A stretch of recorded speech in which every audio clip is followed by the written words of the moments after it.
வணக்கம். அண்மையில் யாழ் ஊடகவியலாளர் பிரதிவென்ற வீடு தாக்கப்பட்டது குறித்து உண்மையாக ஊடக சுதந்திரம் என்றது பேணப்பட வேணும். அது இல்லாமல் இருக்க அந்த தாக்கப்பட்ட நிகழ்வில் தாக்கப்பட்டுட்டு அதில் ஒரு நோட்டீஸுகள் போட்டிருந்தது. திருநர்களை அல்லது திருநங்கைகளை ஊடகங்களில் தவறாக சித்தரிக்கிறது. அது பிழை செய்தது யாராக இருந்தாலும் குற்றம்தான். அதை குறிப்பாக இந்த சமூகத்தில் சமூக இருப்புக்காக போராடி கொண்டிருக்கிற ஒரு சமூகத்திட மேலே அந்த ஒட்டுமொத்த பிள்ளையும் கொண்டு வந்து போடுற மாதிரியான ஒரு சுண்டு பிரசித்த வீட்டி இதை திசை திருப்ப பார்க்குறார்களாக நாங்கள் நினைக்கிறோம்.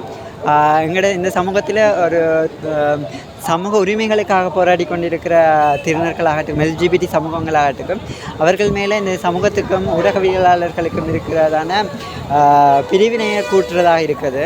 இது தொடர்பான அரசு பொறுப்பேற்று இது தொடர்பாக யார் இதை செய்தாங்களோ குற்றவாளிகள் தண்டிக்கப்பட வேண்டும்.